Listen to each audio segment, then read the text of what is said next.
Okay, so in the last video, we were talking about the connections between solving systems of linear equations and augmented matrices, and we talked about elementary transformations and elementary row operations, and we got to the point where we established our goal, and we said our goal was to find x, y, and z, or analogously, our goal was to get the augmented matrix in this form where we have ones down the diagonal and zeros everywhere else. The problem is that this goal is not always achievable. So we cannot always achieve this goal. And the reason that we can't always do this is that, sometimes there might be no solution. So we could have certainly if we have a unique solution, we can achieve our goal. So that's good. But, we could have a system that has no solution. And if there's no solution, we can't find an x, y, and z. And analogously, we can't put our augmented matrix in this lovely form. Similarly, if there are infinitely many solutions,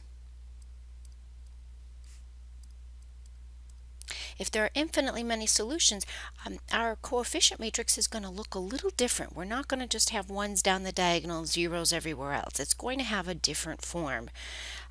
So we need a better goal. So let's go back up here and let's revise this goal. And similarly here, let's revise this goal. All right, and I'm going to focus mostly on the matrices at this point since that's what we're going to work with in our course. So the revised goal that we want to work towards is something called reduced echelon form. Okay, let me erase a few stray marks down here. So our goal is to, say a better goal, is to put the augmented matrix, let's say put the matrix in what we call reduced echelon form, and we're going to define that right now. So let me just get a better pen. There we go. You will also see the term used, reduced row echelon form. And these two things mean the same thing.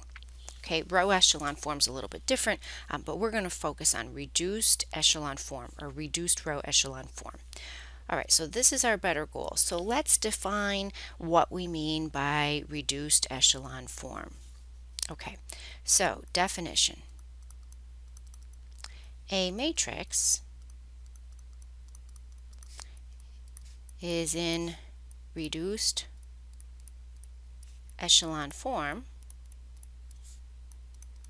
if and only if we have the following.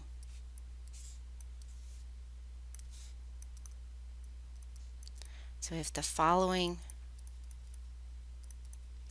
four conditions hold.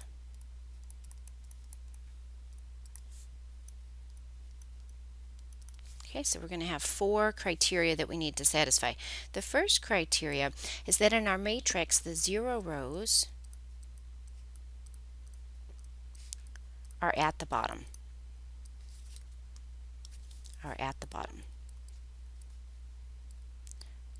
Okay, so what do we mean by that? Well, here's a matrix. Let's say we've got a row of zeros like 0, 0, 0, and then we have another row, 1, 2, 3, something like that. So we've got 2 rows and 3 columns here. And this row of zeros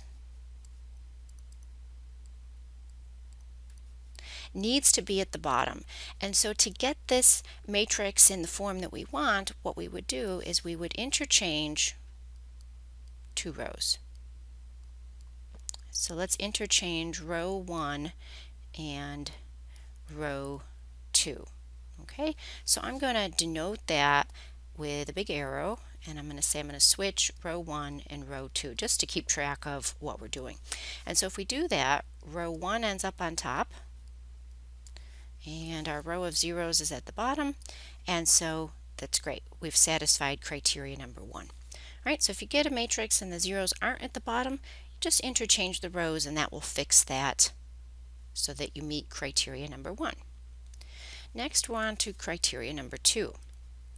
Criteria number 2 says that the first non-zero element of each row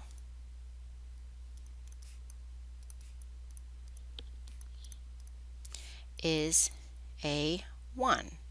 And this is what we call a leading 1.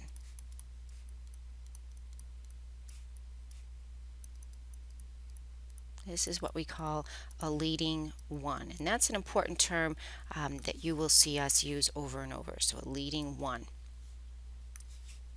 Okay, so let's take a look at what happens there. So you may get a matrix. Here's a matrix. And let's say we have our 0 row at the bottom, so that's not an issue anymore. But we have a top row here that looks like 4, 8, 12. All right, so the first non-zero entry of this row is a 4. Okay, and this needs to be a 1. So to turn that 4 into a 1, what we want to do is we want to multiply row 1 by 1/4. Remember, we can multiply any row by a non-zero constant, and so if we multiply by 1/4, that will fix our matrix up to be exactly that which we need. So let's put a big arrow here. We'll say 1/4 times row 1, and we'll put that in row 1. All right, so here we go. Here's our matrix. 4, 8, 12, 0, 0, 0. And if we're multiplying that top row here by 1/4, what does that give us? That gives us a 1, 2, and 3. And so now in the first row, the first non-zero entry is a 1, and this is what we refer to as a leading 1. Notice that in the second row, there are no leading 1s in row 2. And that's okay. We don't have to have a leading 1. It's just if there's a non-zero entry in the row, the first of those non-zero entries has to be a 1. Can't be a 4. Okay, so that would fix us up and we satisfy criteria number 2. The next thing we want to do is talk about criteria number 3. Oops, so for criteria number 3, this one's a little bit wordier, so we'll write it down and then look at a few examples. So the leading 1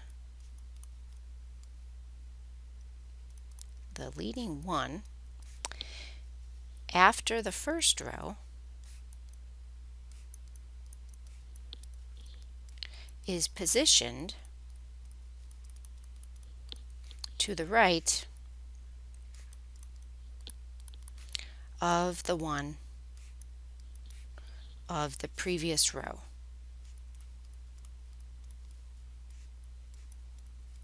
Okay, so let's look at an example here. Suppose we have a matrix that looks like the following. We have a 0, 1, 2, and in our second row we have a 1,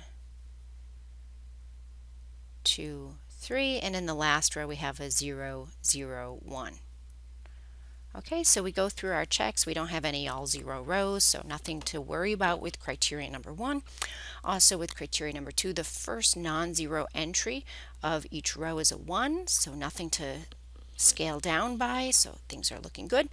But for criteria number 3, the leading 1 after the first row is positioned to the right of the previous row. So notice that these two 1s, this row is not to the right of the 1 up above it. So to fix this, let's interchange row 1 and row 2 and see what that does for us.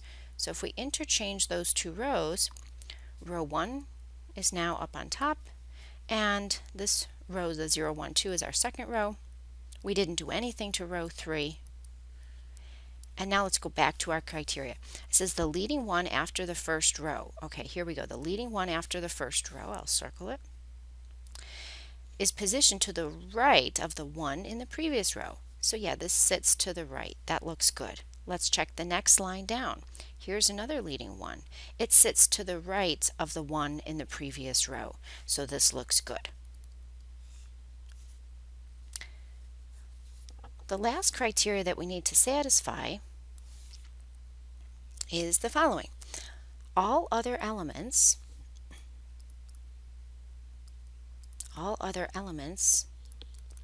in a column with a leading one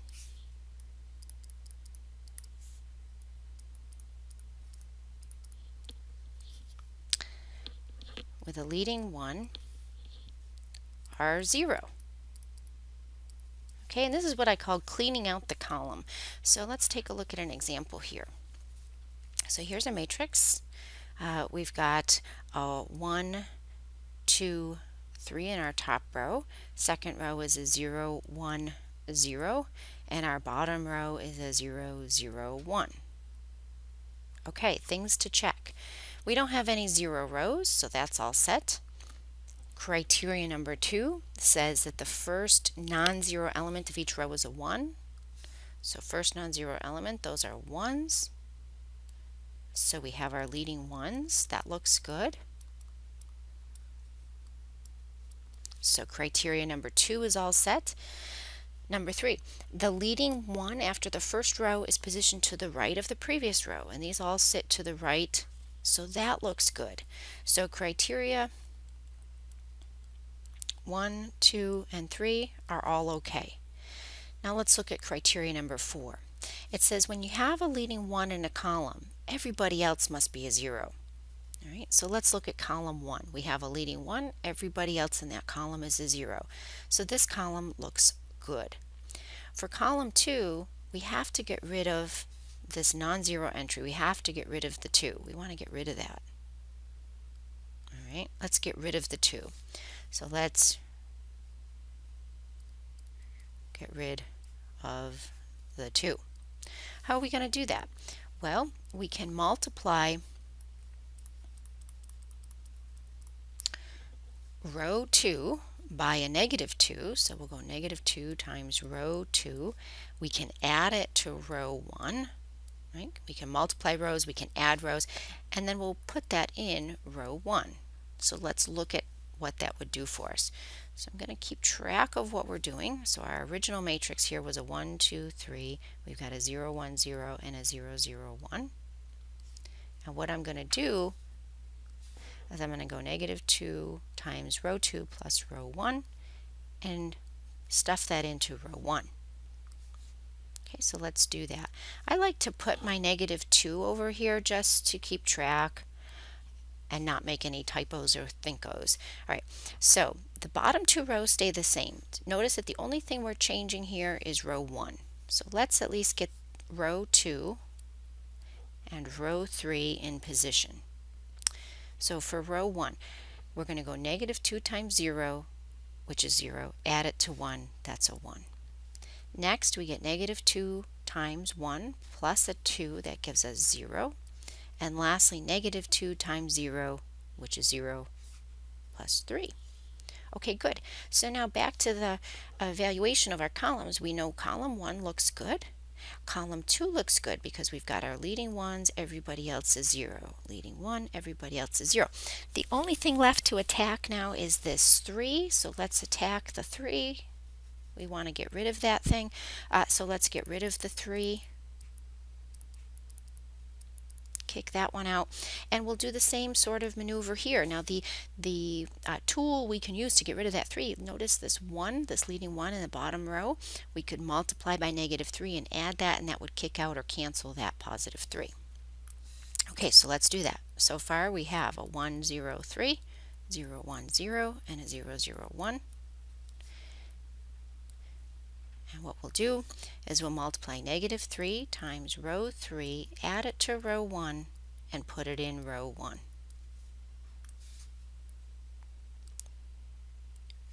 The third row is unchanged. The second row is unchanged. The only thing we're changing here is row 1. That's the only thing we're replacing. So let's multiply by a -3 on row 3.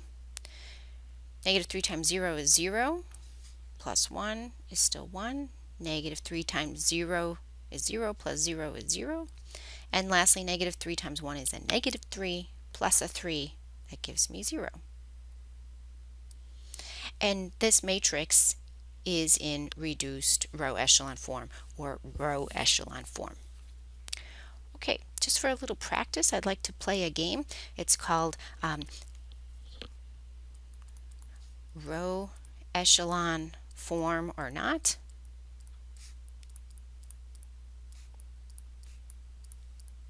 Okay, so I'm going to give you a matrix, and I want you to tell me or think to yourself, because you can't really talk to the computer. So I want you to tell me whether the matrix is in row echelon form or not. All right, so here's our first matrix. We'll say matrix A is a 1 0 0 5, second row 0 1 0 6, and the third row 0 0 1 4. And so the question is this in row echelon form or not? So I'll give you a few minutes to think about that one. I'll put up a few more matrices. Here's matrix B, 1 0 0 3, a 0 0 0 0, and a 0 1 0 0. And one more, matrix C. Matrix C is going to have more columns. We've got a 1 8 0 1 0, and a 0 0 1 1 2, and a 0 0 0 0 0. So you may want to pause the video, and then I'll come back on with the answers and explanations. Okay, great. So let's take a look at the answers here. So matrix A, is it in row echelon form or not? So we have to check 4 criteria. Let me put this down here. Remind us of our 4 criteria. Okay, so 1, we have to check the 0 rows at the bottom. And for this particular matrix, there are no 0 rows, so we're all set. Number 2, we have to check for leading ones. So the first non-zero entry of each row, let's see, there's a non-zero entry. Moving along row 2, the first non-zero entry is right there. And for row 3, the first non-zero entry right there. And those are all ones, so we satisfy the leading ones condition. Number 3, leading ones are positioned to the right. So as we move down the matrix, these ones sit to the right of the previous row, and that's satisfied. Lastly, we have zeros in a column with leading ones. Let me move this up a little bit. And so here's a leading 1. Everybody else in this column is a 0. That looks great. Here's a leading 1. Everybody else in that column is a 0. Super. Here's a leading 1. Everybody else in that column is a 0. That also looks good. Nothing to check in this 4th column because there's no leading ones. So this matrix we would say is yes. This is in row echelon form. Okay. So that was for matrix A. Let's go through the same set of criteria for matrix B. For matrix B, 0 rows at the bottom. Ooh, no. We have not satisfied that. This needs to be at the bottom. So since we did not satisfy criteria number 1, this matrix is not in row echelon form. But we could fix it if we needed to. Alrighty, let's move on to matrix C. For matrix C, 4 criteria to check. The first criteria, 0 rows at the bottom. Yes. Number 2, leading ones. So we go along each row, first non-zero entry, that's a 1. Second row, first non-zero entry is a 1. Row 3, nothing to check. Leading ones are satisfied. Number 3, leading ones are positioned to the right. So this one skipped a column, but that's okay. It's still sitting to the right. So we're happy with that. And zeros in the columns with the leading ones. Okay, column 1 has a leading 1. Everybody else is 0. Check. Column 2 has no leading 1. Nothing to worry about. And column 3 has a leading 1. Everybody else is 0. Fourth column, no leading ones, nothing to worry about. And the fifth column, no leading ones, nothing to worry about. So this matrix is a yes.